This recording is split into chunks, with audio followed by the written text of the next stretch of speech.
नमस्कार, good evening. आप सब कैसे हैं? आशा करता हूं कि आप स्वस्थ होंगे और पढ़ रहे होंगे। तो दोस्तों, आज की क्लास में हम देखेंगे ब्रह्मांड के बारे में, ब्रह्मांड की संरचना के बारे में।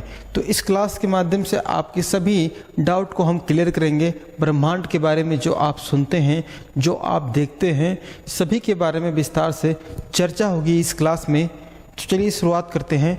देखिए, आपको तारा मंडल दिख रहा है, ताराओं का समूह दिख रहा है, सूर्य है, सब कुछ है अपने इस सौर मंडल में, सौर परिवार में, आकाश गंगा है। तो सबसे पहले हम देखेंगे किसका निर्माण कैसे हुआ है। सबसे पहले देखेंगे, जब यह द्रव्यमान का गोला था, इसमें विस्फोट हुआ तो यह अनेक निहारिकाओं में बिखर गया। किस में बिखर गया? निहारिकाओं में बिखर गया। जिस प्रकार से अपना एक निहारिका है, आकाश गंगा है, जिसे हम मिल्की वे कहते हैं, तो ये भी अपनी संरचना किस में है? यह ब्रह्मांड का एक छोटा सा टुकड़ा है। जो आपकी ये संरचना दिखती है मिल्की वे, यह भी एक ब्रह्मांड का बहुत छोटा सा टुकड़ा है। तो ब्रह्मांड वर्तमान में भी जो आपको दिखता है, वर्तमान में यह बढ़ता हुआ जा रहा है। इसी सिस्टम में आता है अपना सोलर सिस्टम। जिस प्रकार से पृथ्वी आते हैं, उसी प्रकार से 8 ग्रह हैं जो सौर के चक्कर लगाते हैं। मिल्की वे आकाश गंगा में है। उस सोलर सिस्टम में अगर से देखा जाए, इस मिल्की वे में देखा जाए, उसके साथ साथ यहाँ पे अनेकों मिल्की वे हैं। क्या है दोस्तों? अनेकों मिल्की वे हैं। इसका निर्माण जो हुआ है सोलर सिस्टम का, करीबन 100 बिलियन वर्ष पहले इसका निर्माण हुआ था। जिस प्रकार से ये छोटा सा भाग आपको दिख रहा है, सन, इस सन की अपेक्षा में लाखों करोड़ों अरबों सन हैं। कहाँ पे दोस्तों? आपके सौर मंडल में। जिस प्रकार से इस सौर मंडल है, लाखों अरबों सौर मंडल आपको मिल जाएंगे। इसका जो निर्माण हुआ है 4.5 बिलियन वर्ष पहले इसका निर्माण हुआ था। इस आपके जो मंडल दिखते हैं, सूर्य दिखता है, उसी के साथ साथ एक छोटा सा एक आईना है, एक निहारिका का भाग है। इसमें जब विस्फोट होता है निहारिका में, तब जाके दोस्तों तारों का जन्म होता है। किसका जन्म होता है? निहारिका में विस्फोट के कारण तारों का जन्म होता है। चाहे वह सूर्य क्यों ना हो, यह भी एक तारा है। ठीक है। अब देखिए, निहारिका के साथ साथ यहाँ पे आपको छोटे छोटे क्षुद्राणु दिखेंगे। क्या दिखेंगे? प्लेनेट के साथ साथ यहाँ पे देखिए मून जैसे है, मेटल दिखेंगे आपको। सभी चीज़ें आपको ब्रह्मांड में शामिल है, जो आपको यहाँ पे धरती पे होते हुए नहीं दिखाई देता, लेकिन ब्रह्मांड में वह संरचना बनी हुई है।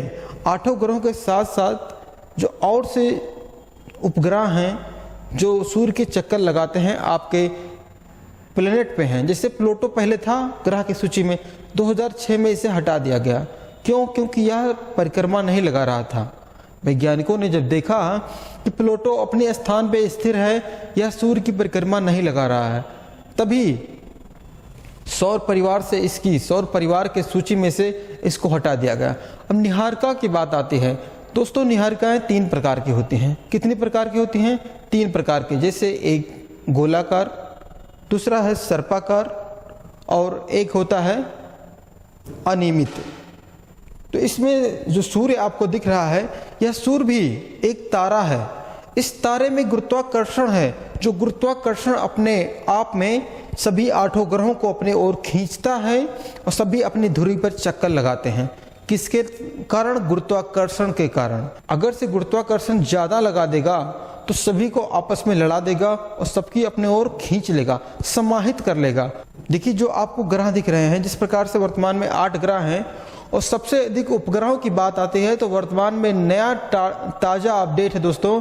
बृहस्पति के पास टोटल 92 उपग्रह हो गए हैं। पहले किसके पास थे? पहले शनि के पास थे। उपग्रहों की संख्या सबसे अधिक थी, लेकिन वर्तमान में सबसे अधिक बृहस्पति के पास हुए हैं। देखिए, आपकी धरती पे जो आपको ये कुछ इस तरह का दिखता है खगोल वैज्ञानिक द्वारा, जो इसको देखा जाता है सोलर सिस्टम को, तो सबसे दूर अगर से हम देखें तो कौन सा है? वरुण है। क्लियर है? चलिए देखते हैं हम सबके बारे में विस्तार से। सौर मंडल के बारे में जो आपको छोटे छोटे क्षुद्राणु दिखेंगे, सभी को हम विस्तार से चर्चा करेंगे। तो चलिए स्टार्ट करते हैं। देखिए, ब्रह्मांड हमने बताया यह एक गोला था। क्या था? एक गोला था जिसमें अनेकों, देखिए यह एक छोटा सा हो सकता है, जो आपको ये छोटा सा दिख रहा है, यह भी एक सौर मंडल का हिस्सा है। सौरमंडल का हिस्सा है। और सौरमंडल किसका हिस्सा है? ब्रह्मांड का हिस्सा है। जिस प्रकार से आपको दिखता है निहारिकाओं से तारों का जन्म होता है, तो ठीक उसी प्रकार से ब्रह्मांड की उत्पत्ति 15 अरब वर्ष पहले, कब दोस्तों? करीबन 15 अरब ब्रह्मांड की उत्पत्ति हुई है। क्लियर है इतनी बात? चलिए आगे देखते हैं। अब यहाँ पे आपको कुछ लाइटें दिख रही हैं, तो आप एक खगोल वैज्ञानिक हैं डॉपलर, तो उन्होंने एक सिद्धांत दिया, डॉपलर का सिद्धांत जिसे कहा जाता है। उन्होंने बताया अगर से लाल रंग की अगर से कोई चीज आपको दिख रही है अंतरिक्ष में, तो उसका मतलब है कि वह वस्तु आपसे दूर जा रही है। क्या हो रहा है? लाल वस्तु अगर से दिख रही है, लाल रंग दिख रहा है, तो मतलब वह आपसे दूर जा रही है। वहीं अगर से आपसे नीली वस्तु, नीला वस्तु या बैगनी वस्तु अगर से दिखता है, तो इसका तात्पर्य है कि वह वस्तु आपके नजदीक आ रही है। क्लियर है? क्लियर इतनी बात? इसे डॉपलर का प्रभाव कहा जाता है। तो चलिए देखते हैं निहारिका किसे कहते हैं। निहारिका हमने बताया 3 प्रकार की होती हैं, गोलाकार, सर्पाकार, अनियमित। ये 3 प्रकार की निहारिकाएं होती हैं। उन निहारिकाओं को देखने से पहले आपको एक चीज समझना होगा। ये छोटा सा है तारा, समझिएगा, छोटा सा हिस्सा तारा है। और उसके बाद अगर से देखा जाए,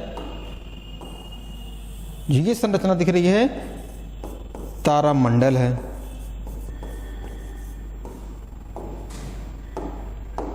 और इसके बाद ये संरचना दिखेगा, तो ये दोस्तों कहलाता है निहारिका कहलाता है।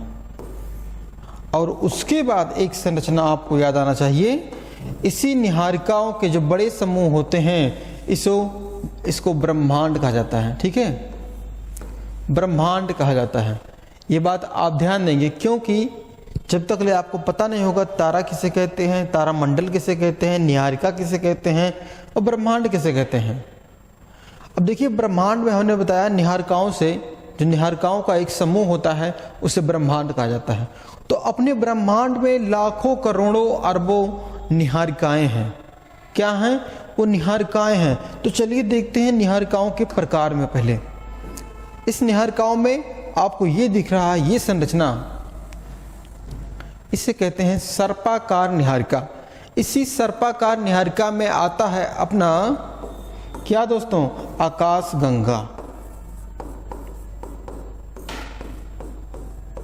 ठीक है, आकाश गंगा, जिसे मंदाकिनी कहा जाता है, दुग्ध मेखला कहा जाता है। कुछ इस आपको दिख जाएगा, आपके घर से, आपके आंगन से, सभी जगह से आपको ये संरचना दिखेगी जब मौसम साफ रहेगा। क्लियर है? तो इसी को कहते हैं मिल्की वे कहा जाता है, एरावत पथ भी कहा जाता है। क्लियर है इतनी बातें?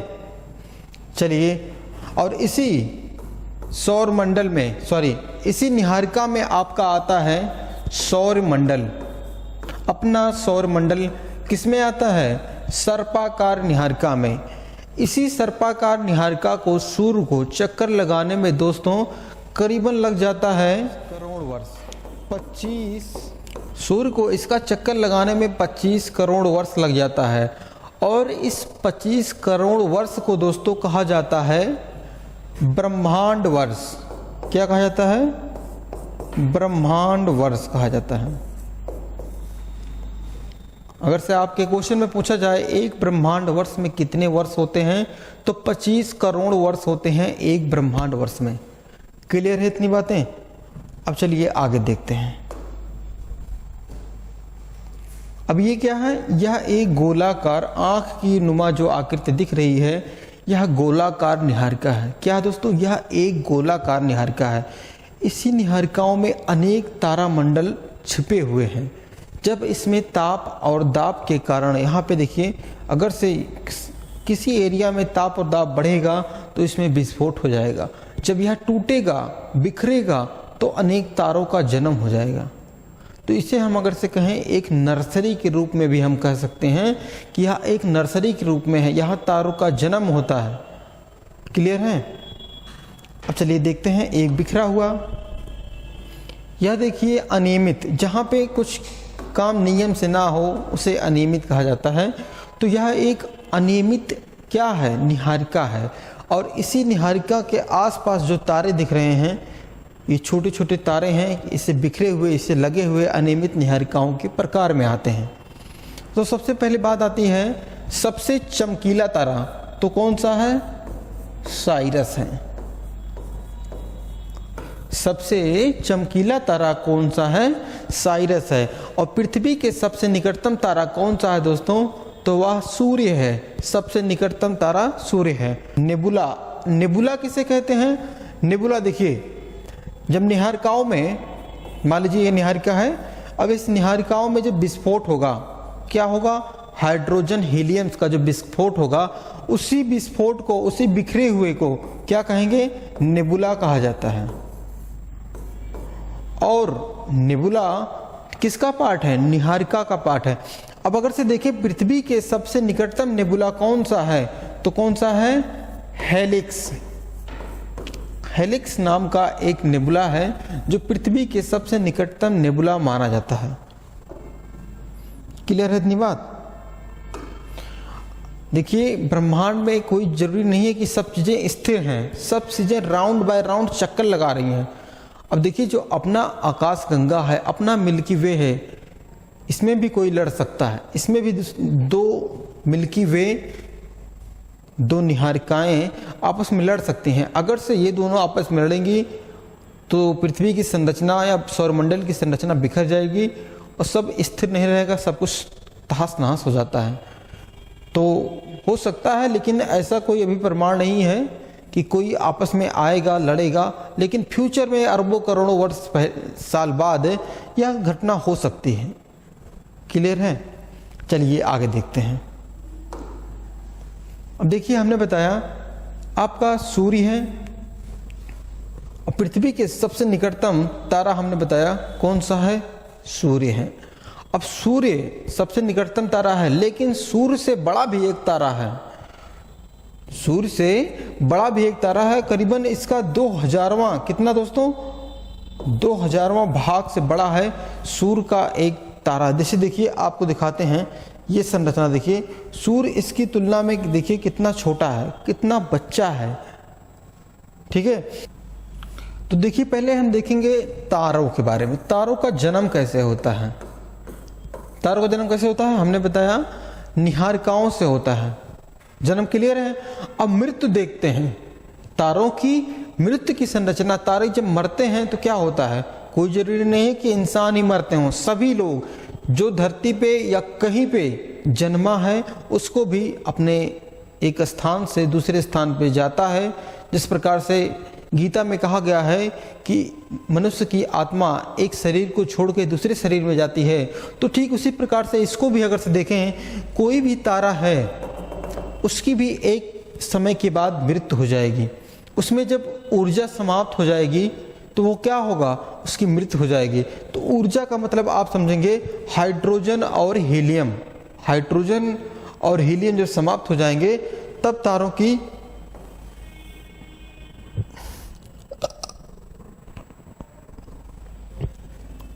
की मृत्यु हो जाती है। देखिए तारों की मृत्यु की घटना को 3 प्रकार से बांटा गया है। नंबर 1 छोटे तारों के रूप में, नंबर 2 मझले तारों के रूप में, और तीसरा है बड़े तारों के रूप में। ठीक है, अब छोटे तारों की बात आई तो इसका एक अन्य नाम होता है दोस्तों लाल दैत्य। इस प्रकार से आप रिलेट करेंगे, लाल दैत्य। मझले तारों को दोस्तों कहते हैं सफेद सोना, सफेद सोना। और बड़े तारों को घटना जब होती है तो उसे ब्लैक होल कहते हैं। ठीक है, ब्लैक होल कहते हैं।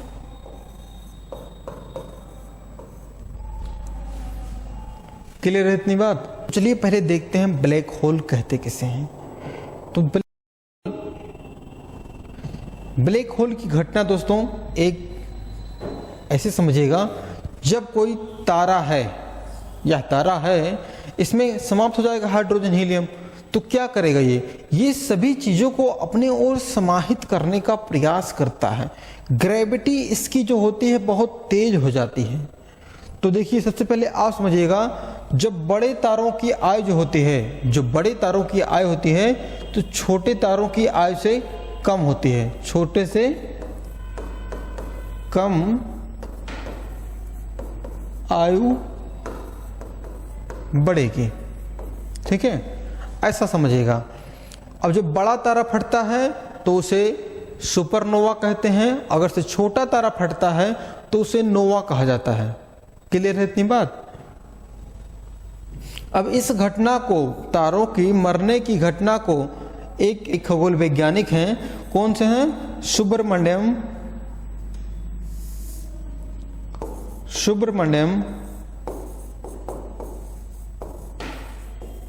सुब्रमण्यम चंद्रशेखरन, आप नाम सुने होंगे, सुब्रमण्यम चंद्रशेखरन, जिनको 1983 में नोबेल पुरस्कार भी दिया गया था। इस घटना के बारे में उन्होंने विस्तार से बताया था, सुब्रमण्यम चंद्रशेखर ने ब्लैक होल की घटना के बारे में।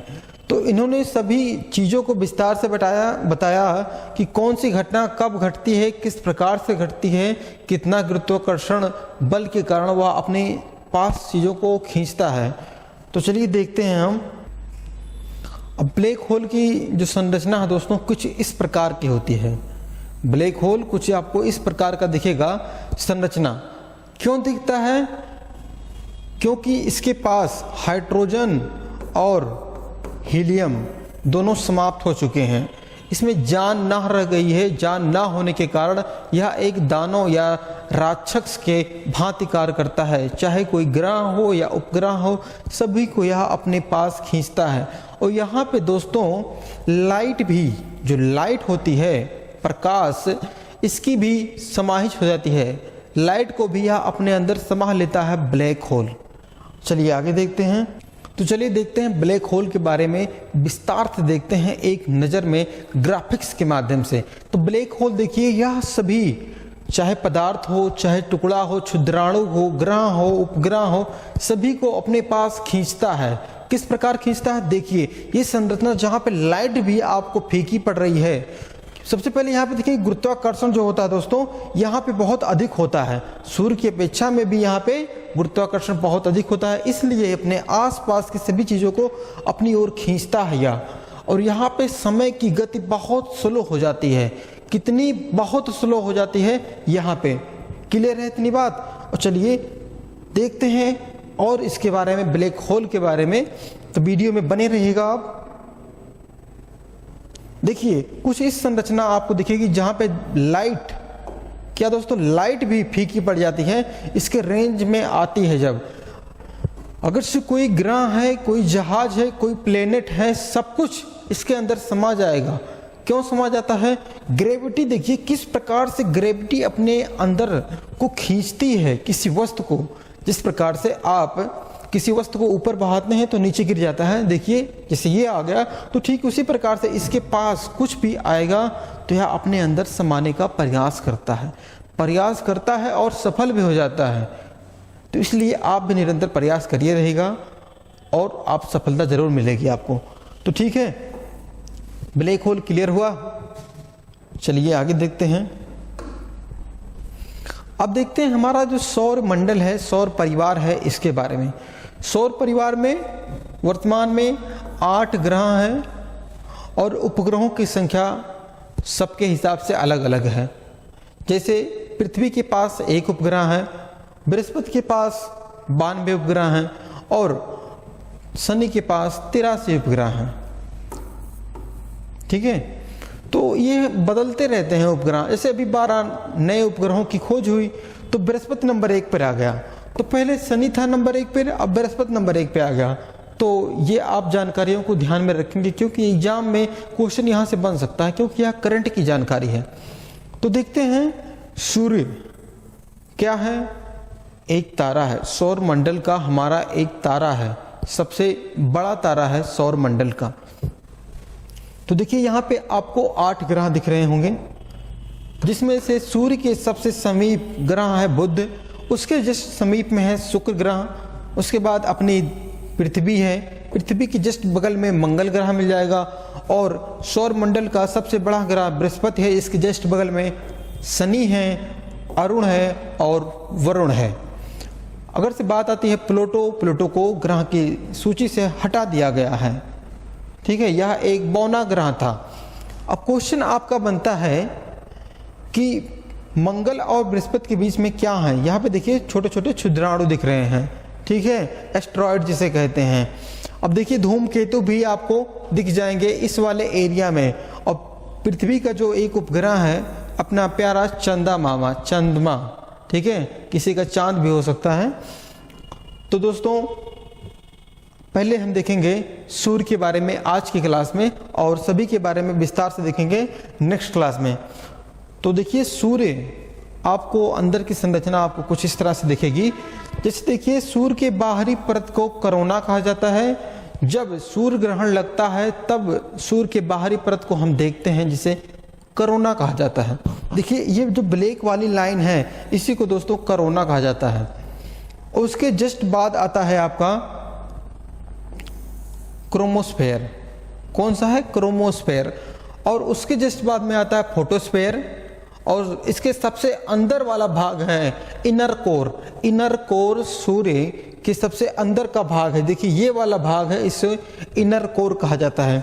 आप सबसे पहले ध्यान देंगे इनर कोर अंदर वाले को, और उससे बाहर सबसे बाहर वाले को कोरोना कहा जाता है। क्लियर है इतनी बात?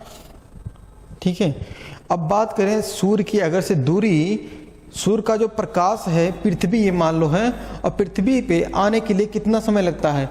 8 मिनट 16.6 सेकेंड का समय लगता है सूर्य का प्रकाश पृथ्वी पर पहुंचने के लिए। आपका एक क्वेश्चन और बढ़ जाता है यहाँ से, सूर्य से पृथ्वी की दूरी कितनी है? तो दोस्तों 148 मिलियन किलोमीटर है। कितना है? 148 मिलियन किलोमीटर है। वहीं अगर से आपसे पूछा जाए सूर्य का व्यास क्या है, व्यास अगर से पूछा दोस्तों तो करीबन 14 लाख है। सूर्य का व्यास 14 लाख है। क्लियर है इतनी बात? अब देखिए सूर्य और पृथ्वी अगर से कंपेयर करें हम, तो सूर्य 101वां, मतलब पृथ्वी सूर्य से 101 क्रम छोटे है।